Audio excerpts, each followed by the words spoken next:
আপনারা জানেন, আমি একটু মনে করাচ্ছি মাত্র। ভগবান কলিযুগে কাঙাল হলো কেন জানো? যুগ ধর্ম প্রবর্তক নাম সংকীর্তন, চারি ভাব ভক্তি দিয়া নাচাইন ভুবন। আপনি ভক্ত ভাব করি অঙ্গীকার, আপনি না করলে ধর্ম জীবের শিখানো না যায়, আপনি আচরি ধর্ম জীবের শিখায়। এই তো সিদ্ধান্ত গীতা ভাগবতে গায়। এই মতো কলিকালে প্রথম সন্ধ্যায় অবতীর্ণ হলেন কৃষ্ণ, আপনি নদী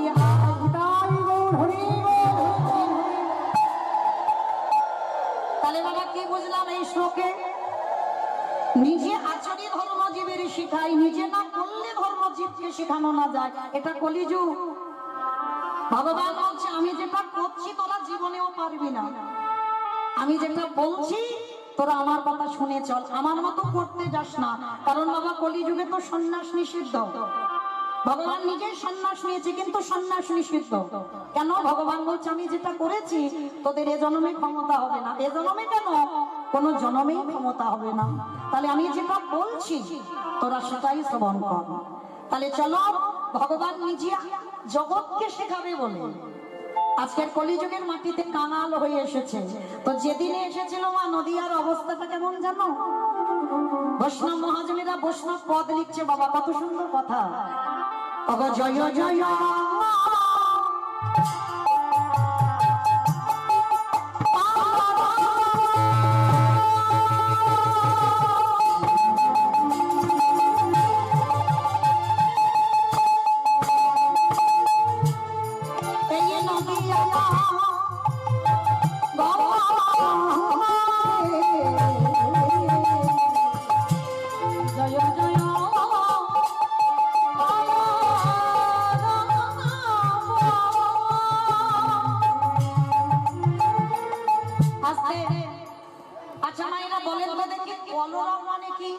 মারামারি মারামারি। কলরব মানে মারামারি, কলরব মানে কি? ঝগড়া। বাহ! কলরব মানে ঝগড়া জাতি, মানে গন্ডগোল, হইচই। মানে চলতি কথায় বলছে গন্ডগোল, হইচই, চিৎকার চেঁচামেচি। সেটা পদাবলী ভাষায় বলছে বাবা কলরব। এটা তো আপনারা জানেন মা, যেখানে হয় হরিনাম সেটাই নবদ্বীপ ধাম, যেখানে হয় হরির নাম সংকীর্তন সেটাই বৃন্দাবন। তাহলে এই মাঠটা বাবা কেউ যেন ভাববেন না এখন সাধারণ একটা মাঠ। এটা সাধারণ কোনো মাঠ নয়, যতক্ষণ আমাদের অষ্টকালীন চলবে। কেন? তাহলে ধ্বনিটা মিথ্যা নয়, এখানে তুলসী দেবী বর্তমান, এটা মিথ্যা নয় বাবা, এগুলো তো মিথ্যা নয়। তাহলে এখানে তুলসী দেবী আছে, খোল করো তাহলে ধ্বনি মানে এটা নবদ্বীপ, এটা বৃন্দাবন। তাহলে এই নবদ্বীপের প্রভুর আগমন হচ্ছে, আমায়রা আনন্দ হচ্ছে তো, কিন্তু কই কলরব হচ্ছে না তো? হচ্ছে, দেখো একটা গন্ডগোল হচ্ছে, দেখো গুনগুন আওয়াজ হচ্ছে না? হচ্ছে তো, কিন্তু যে গুনগুন আওয়াজ হচ্ছে বাবা ওটা বসা বসা নিয়ে হচ্ছে। একটু দেখি সরে যে আমি একটু জায়গা করে দে, হ্যাঁ হরি বল। কিন্তু বাবা যে গন্ডগোলটা হবে সেটা যেন শুধু আমার ভগবানের জন্য হয়।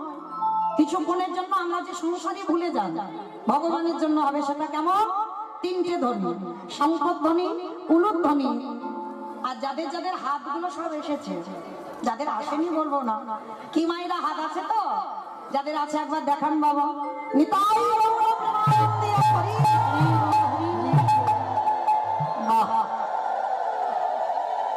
বেশ করে দেখে একটু প্রেম, একটু জোরে উলুধ্বনি। জয় জয়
আস্বাদন করবেন কেমন?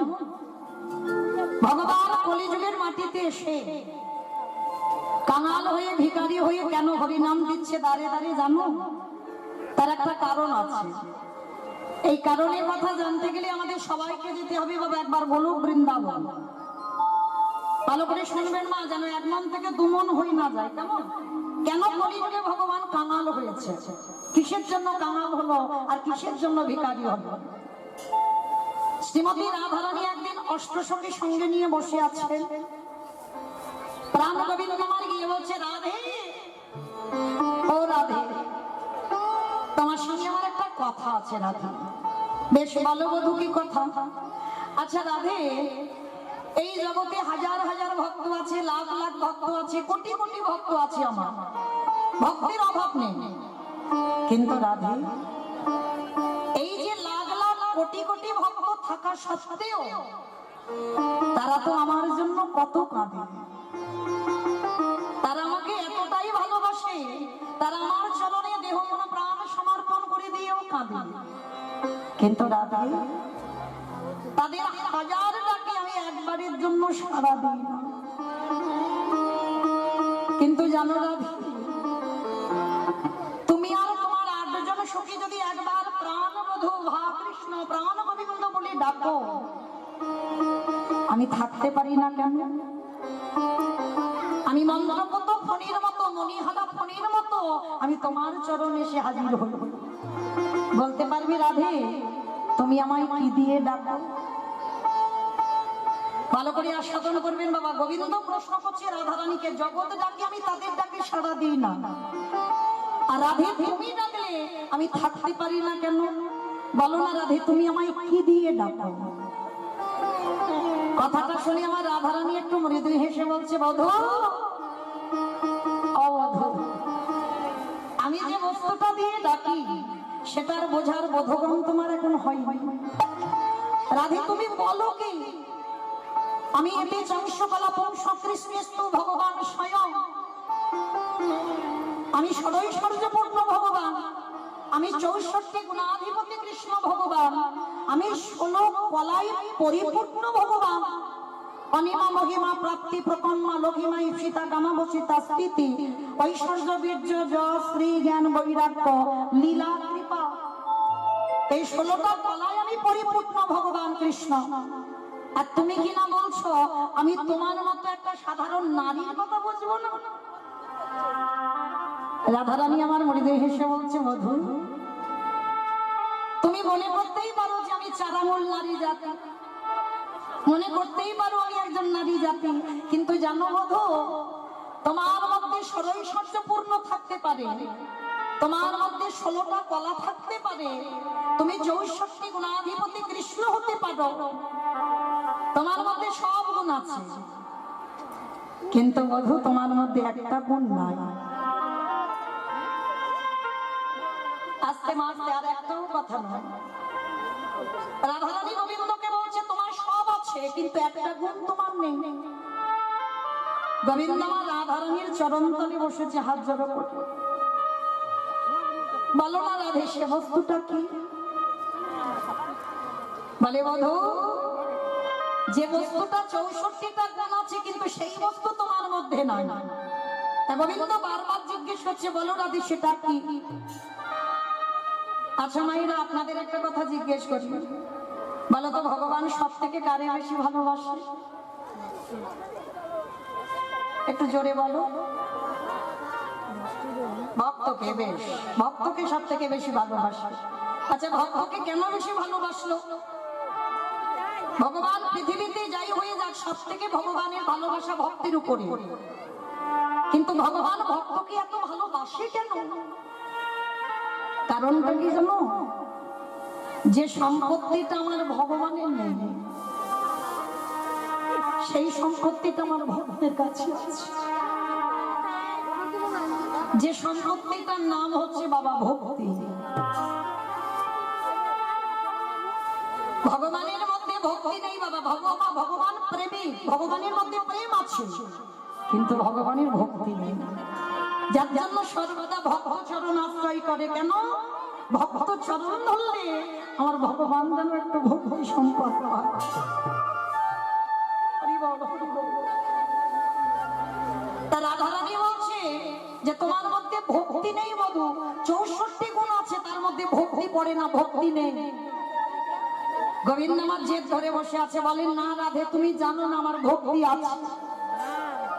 বলে বধূ ভক্তি আছে। ভক্তি যদি তোমার একান্ত থাকে, ওই তুমি আমার সামনে দাঁড়িয়ে দাঁড়িয়ে একটু কেঁদে দেখাও তো দেখি। যেই না রাধারানী বলছে তোমার যদি ভক্তি থাকে তুমি একটু দাঁড়িয়ে কেঁদে দেখাও। গোবিন্দ আমার হাত জড়ো করে বলছে রাধে আমি তো কোনোদিন কাঁদতে শিখিনি, আমি তো কোনোদিন গুরু ধরিনি যে কি করে কাঁদতে হয়, তাহলে কাঁদবো কি করে? কথাটা শোনা মাত্র বলে বললেন বধূ কাঁদতে গেলে গুরু ধরতে লাগে না, কাঁদতে গেলে কোনোদিন গুরু ধরতে লাগে না। যদি হৃদয়ে ভক্তি সম্পদ থাকে, তাহলে আপনি থেকে আমি যদি বলতাম তুমি দাঁড়িয়ে দাঁড়িয়ে কাঁদতে পারতে, কিন্তু বধূ তুমি কাঁদতে পারছো না, তার মানে তো ভক্তি নেই। রাধে তার মানে তুমি বলতে চাইছো আমি আমার মধ্যে সব আছে, আমার মধ্যে ভক্তি নেই? বলে না রাধে, তাহলে তুমি একবারও বলে দাও তোমার চরণ ধুলো আমার মাথায় নিলাম, একবার বলে দাও রাধে আমি কোথায় গেলে ভক্তি পাবো, একবার বলে দাও আমি কোন জায়গায় গেলে ভক্তি সম্পদ পাবো। যেই না বলেছে রাধারানীর কাছে দুটো চরণ ধরে কোথায় গেলে ভক্তি পাবো, বলে বধূ একটা কাজ করো, এই জগতে যদি নিষ্কিঞ্চন বৈষ্ণব পাও, রাধারানী উচ্চারণ করে বলে দিয়েছে বাবা নিষ্কিঞ্চন বৈষ্ণব, নিষ্কিঞ্চন বৈষ্ণবের চরণ ধুলা নিতে হবে বাবা। আর এই পৃথিবীতে নিষ্কিঞ্চন বৈষ্ণব পাবে কি করে? হরি বল। রাধে এই জগতে নিষ্কিঞ্চন বৈষ্ণব কাদের বলে বাবা? ত্রিনাদপি শুনিয়েছি না তরোরিব সহিষ্ণু না অমানিনা মানদেন কীর্তনীয় সদা হরি। সবার আগে মনে রাখবেন বাবা, বৈষ্ণবতা অর্জন করতে গেলে সবার আগে আমাদের মনুষ্য জীবনে কর্তব্য হৃদয়টা ঘাসের থেকে আরো নরম করতে হবে। এই যে আপনারা বসে আছেন মা, আমার এই নায়ক বাবু আপনাদের বসবার জন্য ঘরের ব্যবস্থা করেছে। এই যে মাঠে বসে আছেন, মাঠে তো ঘাস আছে, তার উপরে বসে আছে, তার উপরে হাজার হাজার ভক্তরা বাবা মারিয়ে চলে আসছে। কই একবারও কি ঘাস মাথা তুলে বলেছে এগো তুমি কীর্তন শুনতে যাচ্ছ যাও, আমাকে ওই রকম করে মারিয়ে চলে যাচ্ছ? বৈষ্ণবতা অর্জন করতে গেলে বাবা সবার আগে তোমার স্বভাবটা, তোমার হৃদয়টা ওই ঘাসের থেকে আরো নরম করে দিতে হবে। দেখবেন গাছ আমাদের অক্সিজেন দেয়, একটা মানুষ যদি অসুস্থ হয়ে যায় বাবা 1 ঘন্টার অক্সিজেনের দাম কত? কিন্তু আমরা সেই মূর্খ যে গাছের ডালপালাগুলো ছিটে ছিটে দিই, বড় বড় গাছগুলো কেটে দিয়ে আমরা কত ফার্নিচার তৈরি করি। ওই একবারের জন্য গাছ প্রতিবাদ করে না, গাছ একবারের জন্য বলে না আমি তোমাদের এত এত অক্সিজেন দিই, আমাদের ডালপালাগুলো ছিটে দাও কেন? গাছের কত সহিষ্ণুতা বাবা, এই ঠান্ডার সময় দাঁড়িয়ে আছে, রোদে দাঁড়িয়ে আছে, বৃষ্টিতে দাঁড়িয়ে আছে, কোনোদিন বলে না আমাকে ঠান্ডায় কাঁথা দিয়ে দাও, বলে না বৃষ্টিতে আমার একটু ছাতা দিয়ে দাও। বৈষ্ণবতা অর্জন করতে গেলে তোমার স্বভাব গাছের মতো হতে হবে, অমানিনাকে মান দিতে জানতে হবে বাবা। দেখবেন সমাজে যারা নিচু জাত হয়, সমাজ যাকে সম্মান করে না, সমাজে যারা কোন ব্যক্তিকে যদি ঘৃণার চোখে দেখে, তুমি যদি বৈষ্ণবতা অর্জন করো তোমার কাছে কিন্তু সেই ব্যক্তিটা ঘৃণার পাত্র হবে না। তুমি যদি বৈষ্ণব হও, তোমার হৃদয়টাকে জায়গা দিতে হবে, অমানিলাকে মান দিতে জানতে হবে। তোমার বদনে সর্বদা কৃষ্ণ নাম উচ্চারণ হবে, তোমার আলোচনার বিষয় হবে কৃষ্ণ নাম। তবেই তুমি কিঞ্চিত বৈষ্ণব হওয়ার যোগ্যতা অর্জন করবে। যেমন বাবা, ভক্ত চিনবে কি করে? এই যে গলায় আমাদের মতো মোটা মোটা তুলসীর মালা দেখলে মনে করবে আমি বড় ভক্ত না বাবা। দাদার সঙ্গে তিলক সেবা করা রয়েছে, আমি বড় ভক্ত না। গেরুয়া বসন করিয়াছি, শিখা রেখে দিয়েছি, প্রসাদ সেবা করি, সারাদিনে 1 লক্ষ নাম জপ করি, আমি বড় বৈষ্ণব হয়ে গেলাম বাবা? তাহলে ভক্ত চিনবে কি করে? ভক্ত চিনতে গেলে বাবা ভক্তের নয়নের দিকে আগে চাইতে হবে। ভক্ত চিনবে নয়নে, আর ভগবান চিনবে চরণে।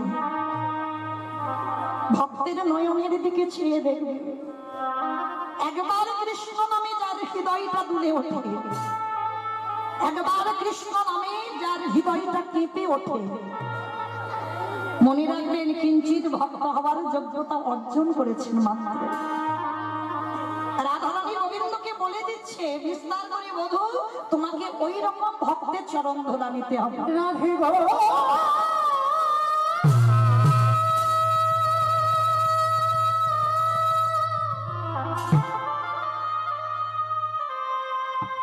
আমি কোথা গেলে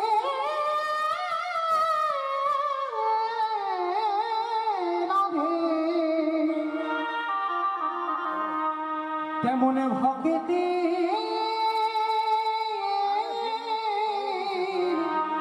দেখা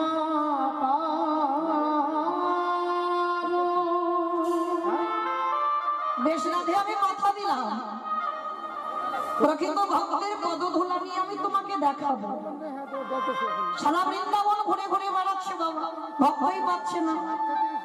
আর যদিও বাবা পাচ্ছে বাবা, জগতের সাজা ভক্ত সব, একটাও প্রকৃত বৈষ্ণব পাচ্ছে না, সব জগতে সাজা।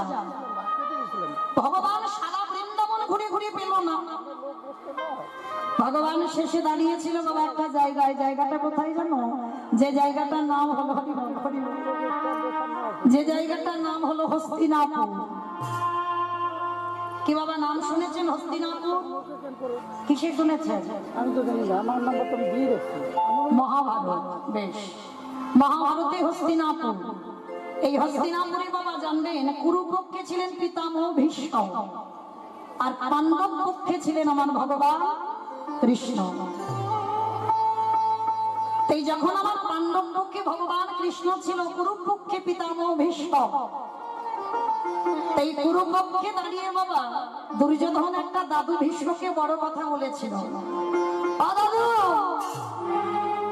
তুমি আমার বাড়িতে খাও, আমার বাড়িতে পড়ো, আমার বাড়ির অন্ন ধ্বংস করো। দাদু তুমি বলতে পারছো না যে পঞ্চ পাণ্ডব কি করলে ওদের মৃত্যু হবে? তোমার তো ইচ্ছা মৃত্যু, তুমি মনে করলে তুমি আজই মরতে পারো, তাহলে যার ইচ্ছা মৃত্যু হয়, তুমি আমার বাড়ির অন্ন ধ্বংস করছো, আর এইটুকু তুমি বলতে পারছো না কি করলে পঞ্চ পাণ্ডবদের মৃত্যু হবে? কথাটা শুনে বাবা দুর্যোধনের কথা শোনা মাত্র ভীষ্মের মাথাতে লেগে গেল। দুর্যোধন, যাদের জন্য আমি সংসার করলাম না, যাদের জন্য আজীবন আমি ব্রহ্মচর্য পালন করলাম, কিন্তু সংসার না করেও যাদেরকে আমি কোলে পিঠে মানুষ করলাম, সেই দুর্যোধন কিনা আমায় বলছে যে আমি তার বাড়ির অন্ন ধ্বংস করি। বেশ শোনো দুর্যোধন, আজ রাত্রিবেলা আমি ধ্যানস্থ হব, আর রাত্রিবেলা ধ্যানস্থ হলে তোমার স্ত্রী ভানুমতিকে আমার কাছে একটু পাঠিয়ে দিও। কেন? রাত 12টার সময় আমি যে ধ্যানে বসবো, ওই সময় আমার কাছে যদি তোমার স্ত্রী ভানুমতি আসে, পঞ্চ পাণ্ডবদের মৃত্যু বাণ আমি আমি তোমার স্ত্রীর হাতে তুলে দেব। বাবা ঠাকুর কথাটা শুনলে কার না আনন্দ হবে। দুর্যোধন আনন্দে গদগদ হয়ে ছুটতে ছুটতে গেছে ভানুমতির কাছে। ভানু, ও ভানু, এইদিকে এসো। জানো ভানু, আজ রাত 12টার সময় দাদু একটু ধ্যানস্থ হবে। দাদু তোমাকে রাত 12টার সময় যেতে বলেছে। যেই না কথাটা বলা ভানুমতি চমকে উঠেছে। হ্যাঁ গো, তোমার মাথা ঠিক আছে তো? রাত 12টার সময় তোমার দাদু যেতে বলছে, তুমি আমাকে পাঠিয়ে দিচ্ছ? তোমার কি এতটুকু বিবেক বুদ্ধি হবে না? তোমার দাদু সংসার করেনি, আর যে দাদু সংসার করেনি আমি যৌবন বয়সে নাচবো, আর আমাকে রাত 12টায় যেতে বলছে, তুমি আমাকে পাঠিয়ে দিচ্ছ? শোনো, আমি তো যাবই না। তোমার যদি যাবার দরকার হয় তো তুমি তোমার দাদুর ঘরে যাও। আচ্ছা মাইরা, এই জায়গাটা একটু উত্তর দেবেন আপনারা। ভানুমতি যাবে না দাদুর ঘরে, এটা দুর্যোধন জানে, আর দুর্যোধনের স্ত্রী ভানুমতি জানে। আর কি কেউ জানে? আর কেউ জানে বাবা? আর কেউ জানে না? হ্যাঁ, একটু জোরে বলো, আমি কানে আবার কম শুনতে পাই। একটু জোরে বলো। কৃষ্ণ বিশ্ব ব্রহ্মাণ্ডের মালিক, বিশ্বের স্রষ্টা মালিক যে ভগবান, তার কাছে অজানা কিছু থাকে না। যখনই ভানুমতি যাবে না, ভক্ত বাৎসল্য ভগবান মনে মনে চিন্তা করলো, এই তো সুযোগ, এই সুযোগে আমাকে একটা কাজ গুছিয়ে নিতে হবে। 12টায় যাবার কথা বাবা, ঘড়ির কাঁটা রাত 11টা বেজে যাচ্ছে, অনেক রাত হয়ে যাচ্ছে, দাদু ধ্যানস্থ হবে। এইবার ভগবান কৃষ্ণ রাতের অন্ধকারে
जनी जय राधे पिताई गौर कृष्ण प्रेमानंदे हरि बोल हरि बोल हरि बोल। আস্তে আস্তে মা বসো। আমার কারেন্ট চলে গেল তো তোমাদের কি হলো? তোমাদের কারেন্ট চলে গেল? তোমরা তো বসবে, তোমরা তো গন্ডগোল করছো কেন? জয় রাধে। তো আজকের ভক্ত বাৎসল্য ভগবান যেই না বাবা কানে শুনতে পেয়েছে যেদিকে ভানুমতি যাবে না, সঙ্গে সঙ্গে ভগবান একটা কাজ গোছাবে। কি কাজ? রাতের অন্ধকারে ভগবান গিয়ে দাঁড়িয়েছে সখীর দরজায়। বাবা আপনারা বলেন মহাভারতে কৃষ্ণ কাকে সখী বলতো? কাকে বলতো সখী? দ্রৌপদী। বেশ, দ্রৌপদীকে সখী বলে ডাকতো, আর দ্রৌপদী আমার ভগবান কৃষ্ণকে সখা বলে ডাকতো। রাতের অন্ধকারে ভগবান গিয়ে ডাক দিয়েছে সখী।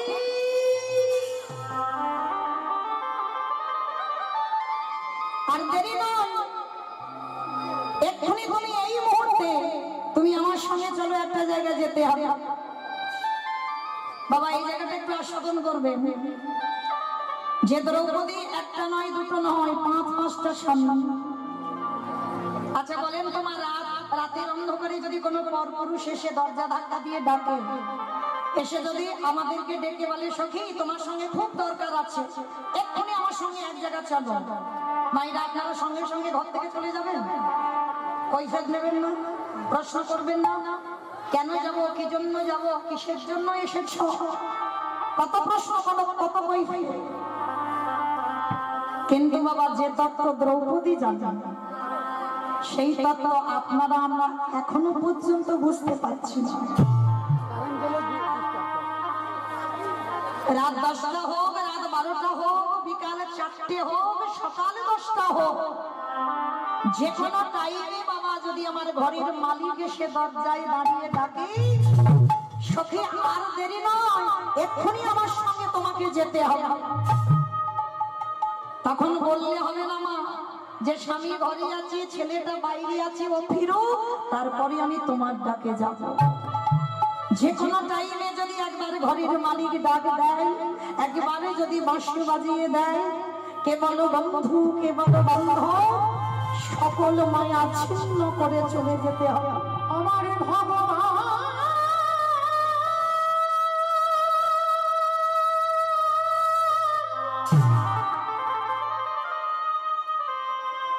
যেদিন নামে ধরে বাবা বাঁশি বাজাবে,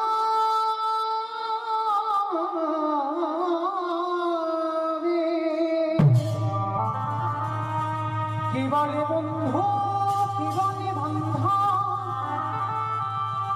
সকলে ছেড়ে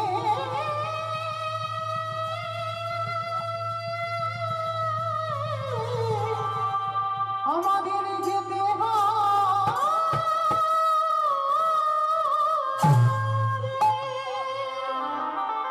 ভগবান দ্রৌপদীর হাতটাকে ধরেছে সখী আর জানি না, এক্ষুনি চলো তুমি আমার সঙ্গে। তবে একটা কথা, তুমি যাচ্ছ না, আমি যেখানে তোমায় নিয়ে যাব তোমার জায়গাতে ভানুমতি যাওয়ার কথা ছিল, আমি নিয়ে যাচ্ছি। তবে একটা কথা মনে রেখো সখী, আমি যে তোমায় পাঠালাম আমার নামটা তুমি বলবে না। চলো আর দেরি করো না, ভগবান হাতটা দিয়েছে আর হাতটা ধরে টানতে টানতে নিয়ে যাচ্ছে। আর দেখবেন মায়েরা, যদি ওই সিমেন্টের জায়গা হাঁটা হয় না, হাঁটার সময় একটা আওয়াজ হয়, খট খট আওয়াজ হয় না? ভগবান দ্রৌপদীর হাতটা ধরে বলছে সখী তোমার এই জুতোর আওয়াজে আমার দাদার ধ্যান ভেঙে যাবে, তুমি একটা কাজ করো, তোমার এই জুতো জোড়া তুমি ওই দাদুর ঘরের দরজার সামনে একটু খুলে রাখো। দ্রৌপদী বলে উঠলেন বেশ সখা, তুমি যখন বলছো আমি জুতো জোড়া খুলে রাখলাম, তবে শোনো সখা, একটা কথা মনে রেখো, আমি জুতো জোড়া খুললাম বটে, তুমি আমার জুতো জোড়া একটু দেখে রেখো। আমার দুটো জুতো যেন কেউ নিয়ে চলে না যায়। যখনই ভগবান কৃষ্ণ কথাটা শুনেছে চমকে উঠেছে। অপলক নয়নে চেয়ে আছে দ্রৌপদীর পানে। এটা তুমি কি বলছো? তুমি জানো আমি বিশ্বের স্রষ্টা মালিক ভগবান, আর জানা সত্ত্বেও তুমি তোমার জুতোর দায়িত্ব আমাকে দিচ্ছ। ভগবান মনে মনে ভাবছে, রাধে তুমি একদিন বলেছিলে প্রকৃত ভক্তের পদধূলা নিতে, কারণ আমার হৃদয়ে ভক্তি নেই, ভক্তি পেতে গেলে বৈষ্ণবদের পদধূলা নিতে হবে, তার প্রকৃত বৈষ্ণব তো পাইনি। তাহলে আজকে যে ভক্ত তার জুতো মোনার দায়িত্ব আমাকে দিল, তাহলে আমাকে তো একটু দেখতে হয় সেই ভক্তটা কেমন ভক্ত। সখী বলছে, সখা তুমি তাহলে এখানে দাঁড়িয়ে থাকো, কেমন আমি যাবো আর আসবো। দ্রৌপদী প্রবেশ করেছে দাদু ভীষ্মের ঘরে, আড়ালে দাঁড়িয়ে আছে, এখনো দ্রৌপদী যায়নি। ভক্ত বাৎসল্য ভগবান যেই না দ্রৌপদী দাদুদের ঘরে প্রবেশ করেছে, আমার ভগবান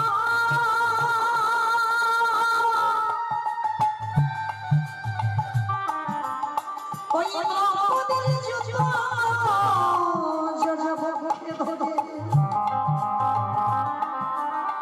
যেই না ভগবান কৃষ্ণ আমার জুতো দুটো ধুচ্ছে, যে ভগবান কোনদিন কাঁদতে জানতো না, যে ভগবানের হৃদয়ে ভক্তি ছিল না, সেই ভগবান জুতোটা দিয়ে ধরলো আপনি থেকে দয়ালে বাড়ি গেল, জুতোর তলায় গেঁথে ছোট ছোট টাকা দাও। ওই টাকা গড়াতে গড়াতে এলো নাভি কমল, নাভি কমল থেকে এলো জানো দেশে, জানো দেশে থেকে আজ ভগবানটা ধরনটা কেমন ভেবে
দ্রৌপদী যেই না জুতোটা ধরেছে, বাবা আপনি থেকে ভগবানের চোখে যাও।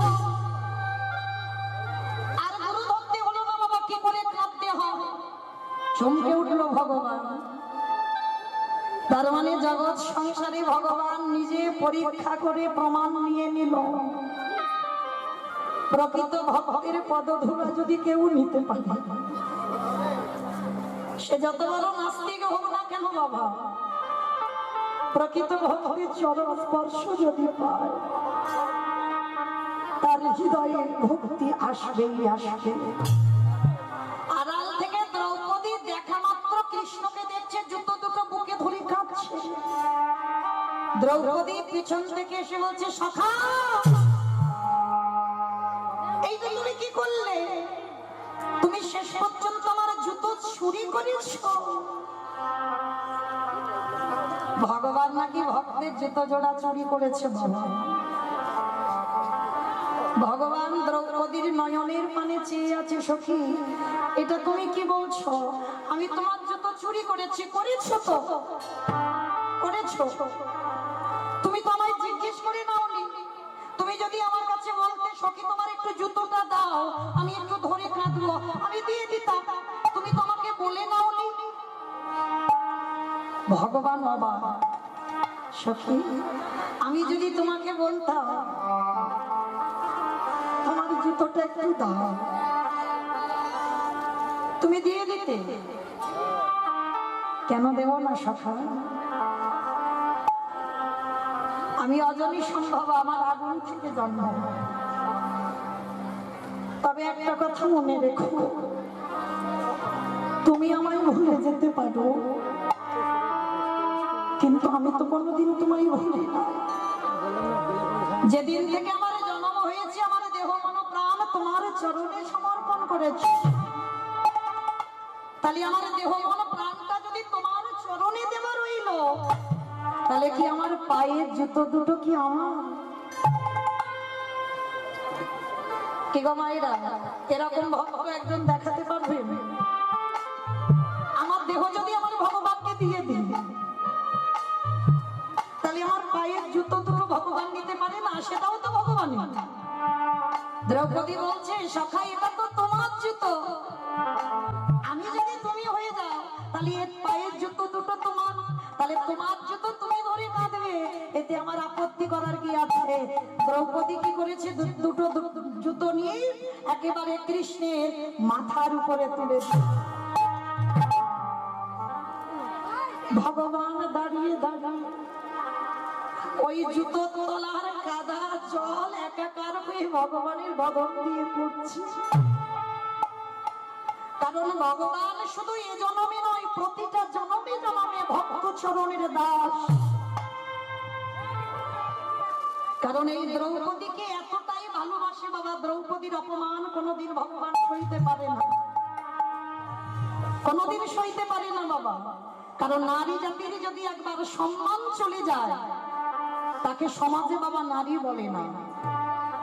এই কথাটা মনে রাখবেন মা, আপনাদের বলে যায়, যে নারীর সম্মান চলে যায় সে নারীকে কোনোদিন আর নারী বলে গণ্য করা হয় না। কিন্তু বাবা দুর্ভাগ্য আমাদের, এমন এমন পোশাক আশাক ব্যবহার করা হয় না যাদের দিকে তাকাতে লজ্জাবোধ হয় বাবা। একটা কথা মনে রাখবেন, দোষটা তাদের নয়, দোষটা তার বাবা মা, দোষটা তার বাবা মার হয়। এমন পোশাক পরে বার হবে বাবা যার দিকে বাবা তাকানো যায় না। যখন সন্তান তোমার ঘর থেকে বাইরে হলো, তুমি যদি মা থাকো, তুমি যদি বাবা থাকো, তাহলে তোমাদের তো শাসন করাটা কর্তব্য। আপনারা জানবেন এই জগতে আমরা নারী জাতিরা এখন তো বাবা শাখা সিঁদুর পরা তুলে দিচ্ছি, তুলে দিচ্ছি না? বাজার থেকে এখন একটা লিকুইড পাওয়া যায় না, কুমকুম পাওয়া যায়, একটুখানি শীতেতে ঠেকিয়ে দেয় না পরার মতো। এখন বাজারে কি সিঁদুরের এত দাম বেড়ে গেল? আপনারাই বিচার করে বলেন না, ওটা কি সিঁদুর? সিঁদুর হতে পারে? কখনো হতে পারে না। তাহলে আমরা বলছি ওটা সিঁদুর নয়, তাহলে কিসের জন্য ওইগুলো ব্যবহার করছো? এখন বাবা শাখা পলা পড়া উঠে গেছে, যদি শাখা পড়ে তো পলা পড়বে না, পলা পড়বে তো শাখা পড়বে না। আর যদি তুমি মডার্ন হও, এইগুলো বাবা তোমাদের কালচার। তবে মা তোমাদের এই কোচবিহার এলাকায় বলছি না, আমি আমার এলাকার কথা বলছি। কেমন এখন শাখা সিঁদুর পড়ছে না, কিন্তু মনে রেখো মা, এই যে কয়েকটা স্বপ্ন আমাদের জন্য নয়, শুধুমাত্র স্বামীর মঙ্গলার্থে ব্যবহার করা। শীতের সিঁদুর, হাতের শাখা, কলা আর লোহা, এই কটা সম্পদ তোমার সৌন্দর্যের জন্য নয়, তোমার স্বামীর মঙ্গলের জন্য। যদি বলো এটা আমার কথা নয়, যে মৌমিতা বলছে না, আমি বলছি না। একদিন হনুমান সীতামাকে বলেছিল, মা গো, এই নারী জাতিরা সব মাথাতে লাল মতো কি পড়ে গো? বলে বাবা এর নাম হচ্ছে সিঁদুর। তা হনুমান তো মানুষ বলে জন্ম নয়, কপি করে জন্ম। বলছে ও মা, তা সিঁদুর মেয়েরা কেন পড়ে? বলে বাবা তার স্বামীর মঙ্গলের জন্য পড়ে।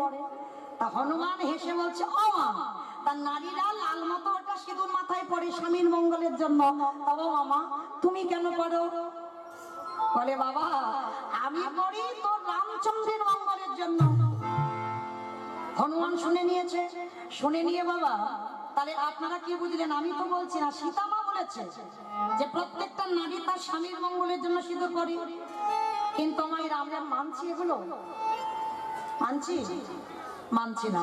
কিন্তু সীতামা রামায়ণ বলে যাচ্ছে হনুমানকে, তা হনুমান যখন শুনেছে যে রামচন্দ্রের মঙ্গলের জন্য সীতামা সিঁদুর পরে, হনুমান কি করেছে বাবা? ভোর ভোর উঠে পড়েছে। সেদিন রাত্রিবেলা আর ঘুমাইনি, ভোরবেলা গঙ্গা স্নান করে শুদ্ধ বস্ত্র পরিধান করেছে হনুমান। আর হনুমান শুদ্ধ বস্ত্র পরিধান করে আর একেবারে বাবা সিঁদুর, মা সীতার ঘরে গিয়ে দেখছে 3 কৌটো সিঁদুর বসানো আছে। 3টে কৌটো নিয়ে একেবারে মাথা থেকে পা পর্যন্ত বেশ করে সিঁদুর মেখেছে। সারা গায়ে সিঁদুর মেখে ঠাকুর ঘরে গিয়ে রাম রাম রাম রাম রাম। রামচন্দ্রের কানে আওয়াজ গেছে, হনুমান ডাকছে। রামচন্দ্র ছুটে এসেছে, হনুমান,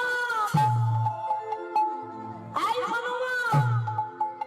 যেই না হনুমান বলে ডেকেছে বাবা, হনুমান তো ভয়ে থরথর করে কাঁপছে। কিন্তু প্রভু ডেকেছে, হনুমান সামনে এসে দাঁড়িয়েছে।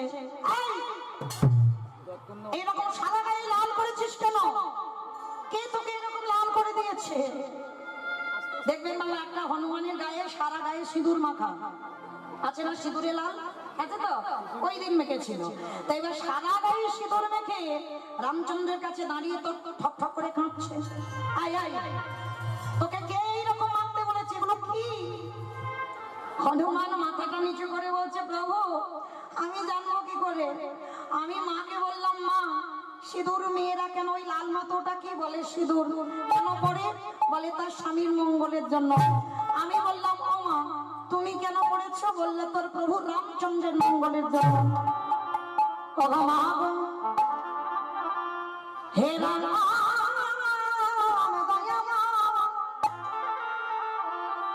ওইটুকু সিঁদুর মা আমি মাথায় দিয়ে তোমার মঙ্গল চাইতে পারি? বলো বলো দয়া মা। আজ আমি মাথা থেকে পা পর্যন্ত সিঁদুর মেখে বলো বলো না জানি আমার কথা মঙ্গল।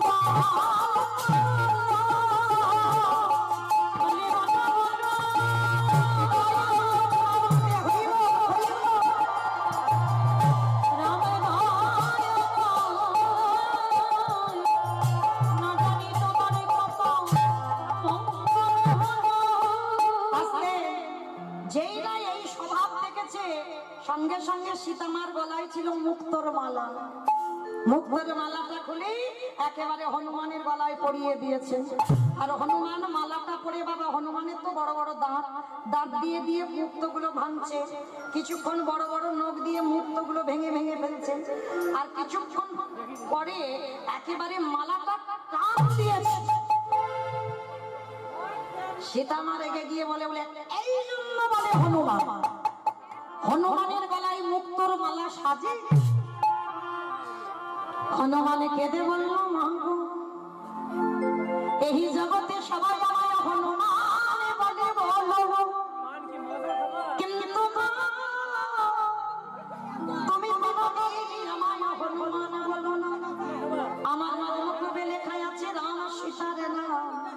সেই দিন বড় বড় নখ দিয়ে বক্ষটা বিদীর্ণ করে দেখিয়েছিল, দেখো মা রাম সীতা যুগলে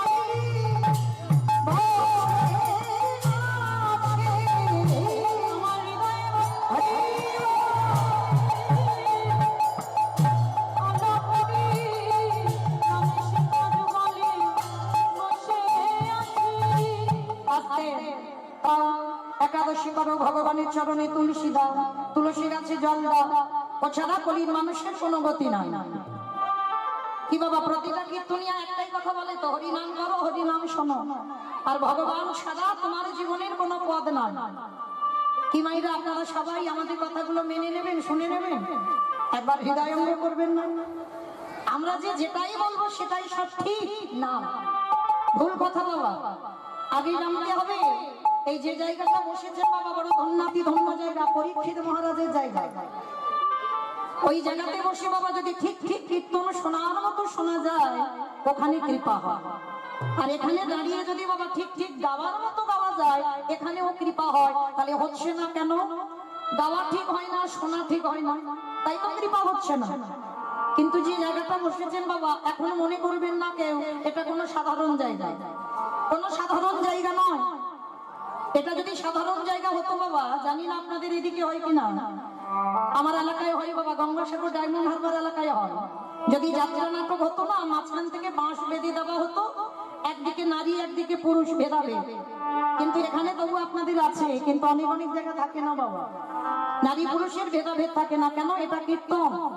মহাপ্রভু জাতি ধর্ম নির্বিশেষে কীর্তন। কে নিচু জাত কে উঁচু জাত আমার ভগবান দেখে না, কে হিন্দু কে মুসলমান এটাও কীর্তনে দেখে না, মহাপ্রভু দেখেনি বাবা। এখানে আমাদের একটাই পরিচয় বাবা, আমরা সবাই কৃষ্ণ চরণের দাস।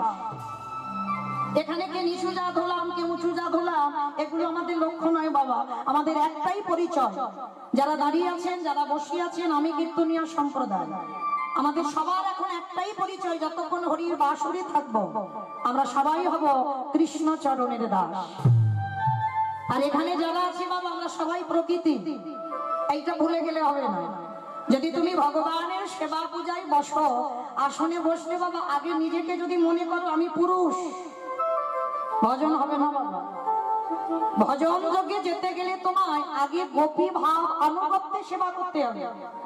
তোমাকে মনে করতে হবে আমি বৃন্দাবনের একজন ব্রজকন্যা, ব্রজগোপী। এটা আমার কথা নয় বাবা। যখন মীরাবাই বৃন্দাবনে সনাতন গোস্বামীর সঙ্গে দেখা করতে গেলেন না, সনাতন গোস্বামী প্রভু বলেছিল, বলে শোনো আমি নারী বদন কোনোদিন দেখি না। সনাতন প্রভু বলছে নারী বদন দেখি না। তা মীরাবাই হেসে বলেছিল, বাহ বাহ বাহ বাহ, তোমাদের ওই গুরুজিকে গিয়ে জিজ্ঞেস করো, তোমাদের বাবাজিকে গিয়ে জিজ্ঞেস করো তিনি আবার পুরুষ হলেন কবে থেকে। পৃথিবীতে যারা যারা আছে বাবা সব প্রকৃতি, পুরুষ তো একজন, যিনি হলেন আমার অনাদি আদি গোবিন্দ। তাই বাবুরা প্রেমানন্দে হরি হরি। যারা যারা ভজন করেছে বাবা সবাই গোপী ভাবে ভজন করতে হয়েছে। মানে নিজেকে পুরুষ ভাবনাটা ভাবলে হবে না, নিজেকে ভাবতে হবে আমি বৃন্দাবনের একজন ব্রজ গোপী। আর আপনাদেরও চরণ ধরে বলবো বাবা, যারা যারা বসেছে ওই পরীক্ষিতের জায়গায়, ওই জায়গাতে বসে যেন কেউ মনে করবেন না এখন আমরা পুরুষ। যতক্ষণ হরি বাঁশুরে আমি থাকবো, সবার মনে সবার হৃদয়ে যেন একটাই ভাবনা থাকে আমরা বৃন্দাবনের ব্রজ গোপীগণ। সেই ব্রজগোপী আনুগত্যে আজকের আমাদের লীলা আস্বাদন হবে। তাহলে চলেন কীর্তনের প্রারম্ভে আমরা সবাই কিছুক্ষণের জন্য যাব বাবা শ্রীধাম নদিয়া নবদ্বীপ ধাম। কি মাইরা সবাই নদিয়ায় যাবেন তো? সবাই যাবেন? বাহ, তা সবাই যদি চলে যাই কীর্তন হবে বাবা কাকে নিয়ে? কি গো, শুধু মাই গলা আর প্যান্ডেল নিয়ে কীর্তন হবে? তাহলে কীর্তন গাইবো, তাহলে সবাইকে থাকতে হবে তো।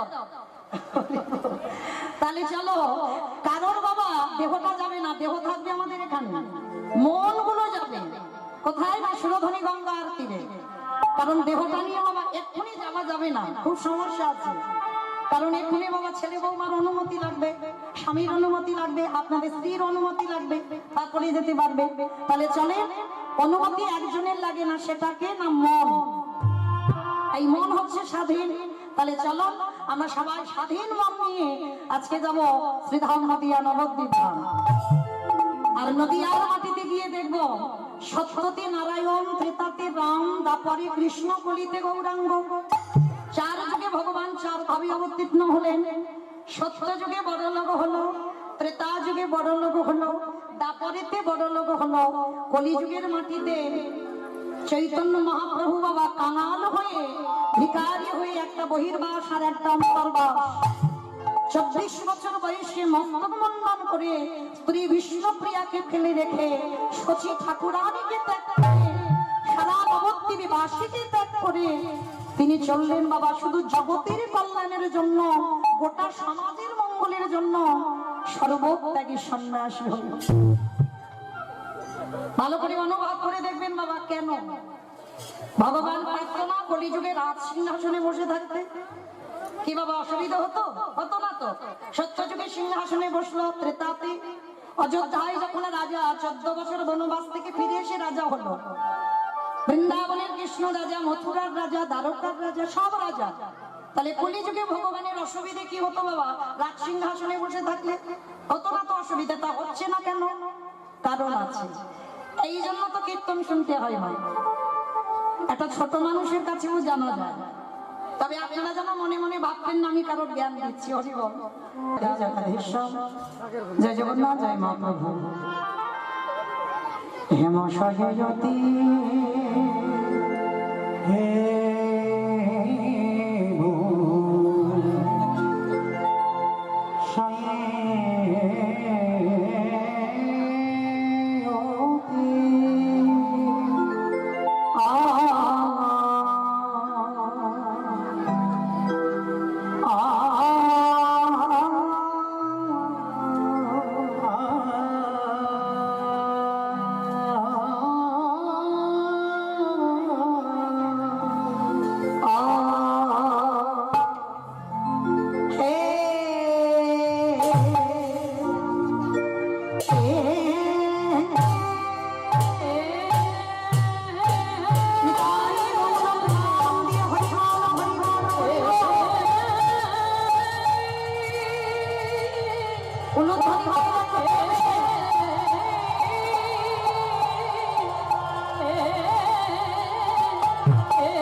হেমশয়ে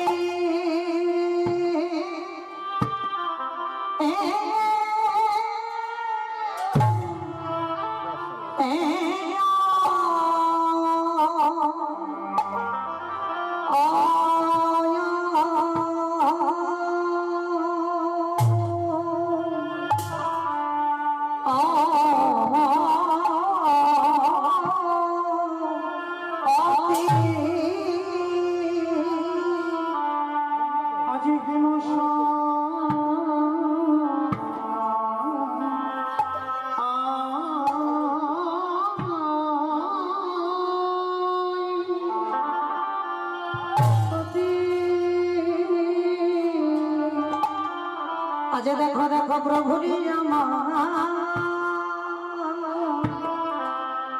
আমার সেই এরা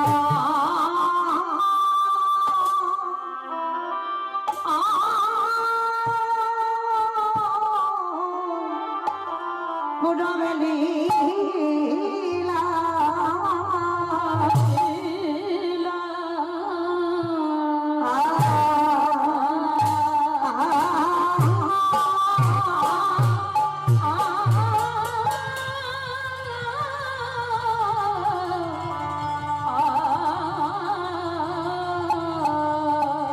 প্রভুরি আমারে ফুটাবে দিলা সদা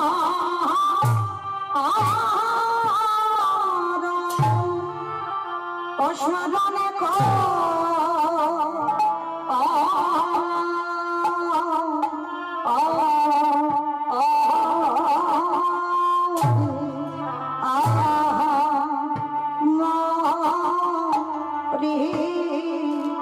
আজ হেম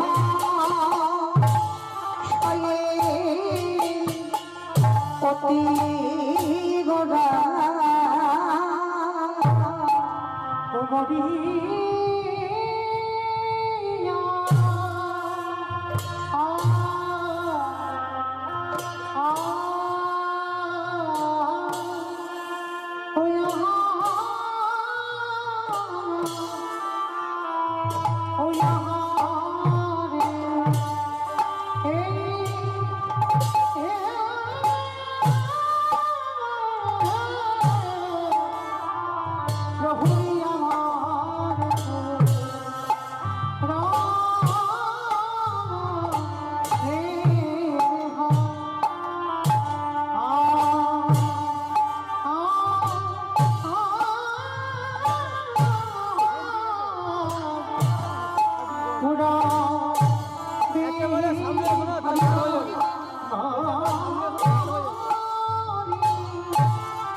আজ হে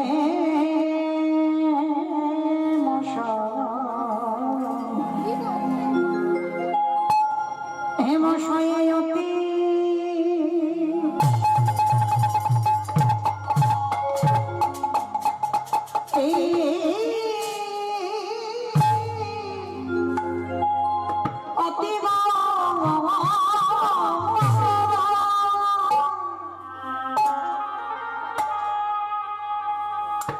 প্রভু আমার সোমা ধরা হাসা ধরা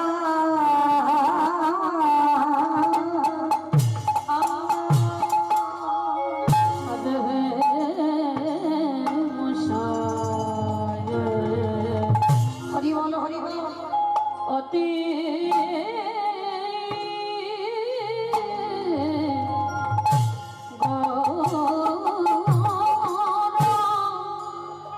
উন্নতধ্বনি হয় না প্রেম সে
আমাদের মতো কবির জীবকে উদ্ধার করে লাগি জীবরে দাঁড়ে দাঁড়ে হবে না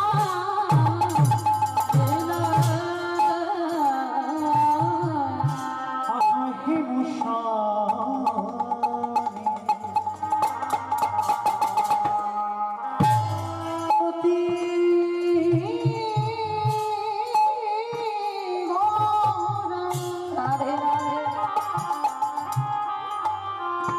প্রভু আমার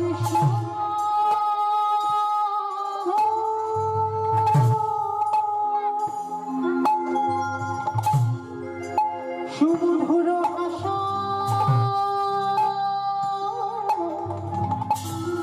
ধরা আবার জগ জন নয়ন আনন্দে আনন্দে আনন্দে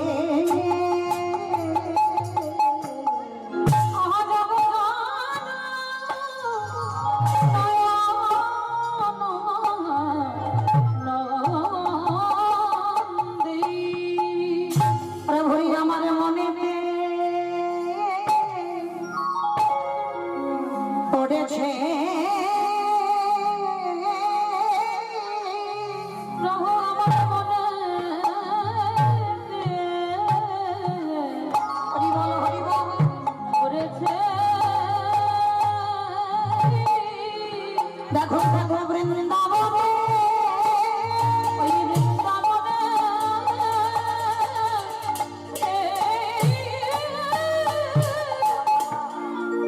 ওই ভাবি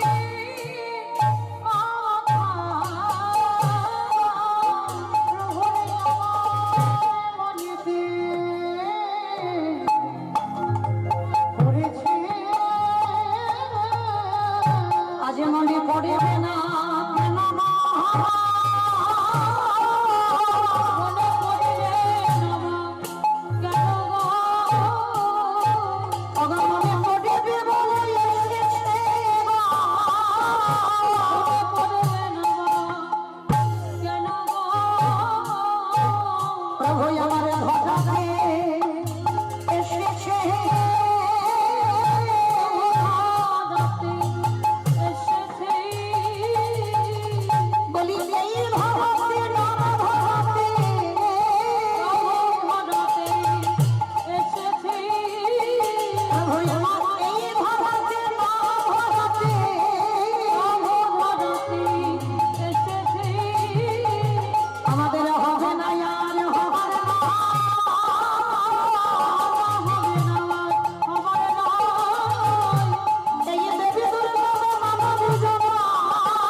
সচ্চিদানন্দ বিগ্রহ চিদানন্দ বিগ্রহ অনাদির আদি গোবিন্দ যিনি সর্বমহাবলে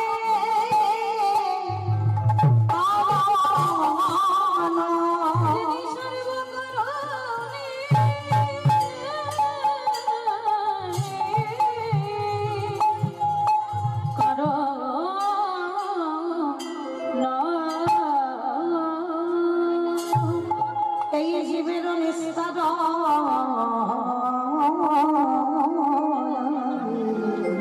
নিস্তর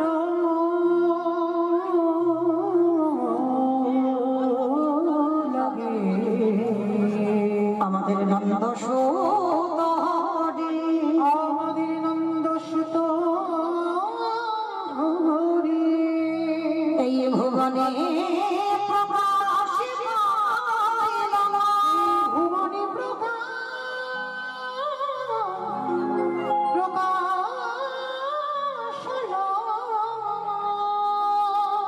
আমাদের গুরু রূপ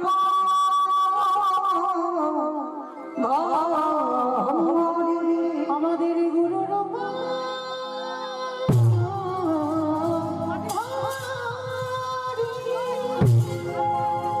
আমাদের গুরু রূপ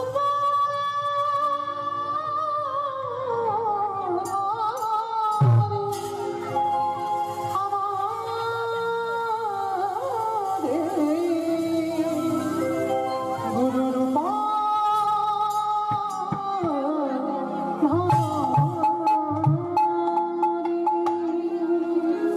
জানি জয় জয় রাধেশ্যাম, জয় জগন্নাথ, জয় মহাপ্রভু, হরে কৃষ্ণ, জয় রাধে, জয় রাধেশ্যাম।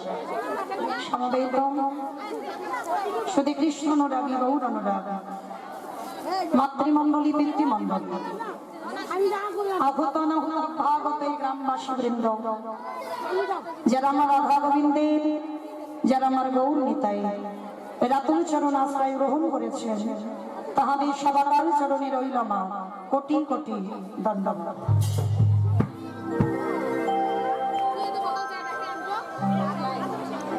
তারপরে জানাই এখানে যত সাধুগুরু ব্রাহ্মণ বৈষ্ণব আছেন, তাহাদের পাদে রইল আমার ভক্তিপূর্ণ দণ্ডবাদ প্রণাম। তারপরে জানাই মাগো, আমি আমার পিতামাতার চরণে, আমার শিক্ষা গুরু দীক্ষা গুরুর চরণে অনন্ত কোটি কোটি দণ্ডবাদ প্রণাম। তবে তারপরে যাদের কথা না বললে বাবা সব থেকে বড় ভুল হবে, সব থেকে বড় অপরাধ হবে। কীর্তনের প্রারম্ভে সর্বাগ্যে তাদের কথাটা বলা উচিত যে বাড়িতে আজকে হরিনাম সংকীর্তনের আয়োজন চলছে। আজকে কালকে থেকে এসে দেখেছি ভক্ত সেবারও আয়োজন হয়েছে। যার বাড়িতে আছে এই মহানাম যজ্ঞ অনুষ্ঠান, এটা ব্যক্তিগত বাবা, লোকেরা দাঁড়িয়ে দাঁড়িয়ে মা ধুপুরি করে যে দাদা ভাই শ্রী রামচন্দ্র ঘোষ, স্ত্রী কমলা ঘোষ, ছেলে সুদীপ ঘোষ, মেয়ে শিপ্রা ঘোষ, জামাতা বিশ্বজিৎ বর্মন, নাতনি সমৃদ্ধা ঘোষ, নাতি সম্রাট অটুবাই, যাদের ঐকান্তিক প্রচেষ্টায়, যাদের উদ্যোগে, যাদের সহযোগিতায় আজকের ভক্ত সেবা, সাধুগুরু বৈষ্ণবদের পদধূলা, আমাদের মতো অধম কীর্তনীয়রা এই জায়গাতে দাঁড়িয়েছি, যাদের উদ্যোগে আজকের কীর্তন, আমার মতো অধম কীর্তনীয়া মৌমিতা ঘোষ, আমি আমার সম্প্রদায়ের তরফ থেকে সদ্বাক্য তাদের চরণে জানালাম ভক্তিপূর্ণ দণ্ডবাদ প্রণাম।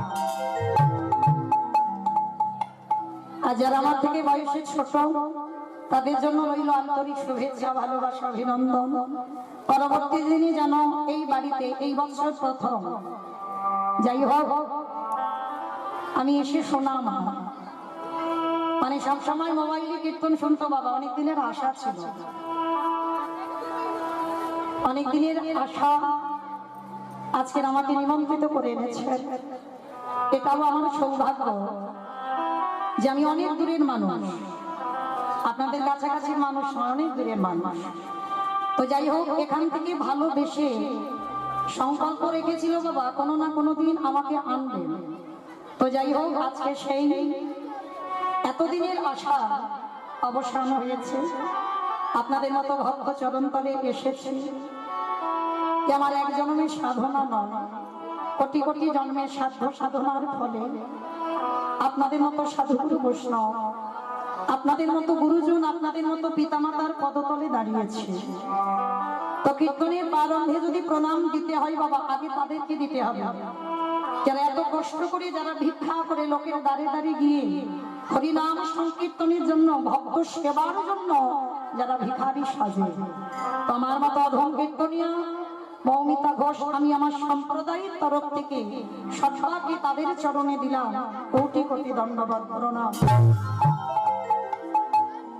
কিন্তু মা, এই যে হরিনাম সংকীর্তনের আয়োজন করেছে, হরিনাম সংকীর্তনের আয়োজন করবো কেন? হরিনাম সংকীর্তনের আয়োজন করলে কি হবে? লাভটা কি হবে?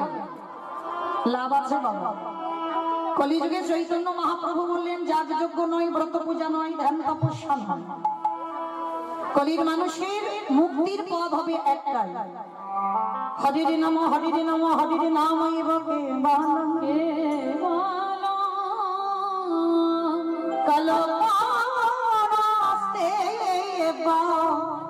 নামস্তে নামস্তে ভগবতী রাম ভগবতী রাম। কলির মানুষের হরিনাম ছাড়া কোনো গতি নাই, কোনো গতি নাই, কোনো গতি নাই। আপনারা প্রশ্ন করবেন, মৌমিতা ও তো সব কীর্তনিয়ারা বলে হরিনাম শোনো, হরিনাম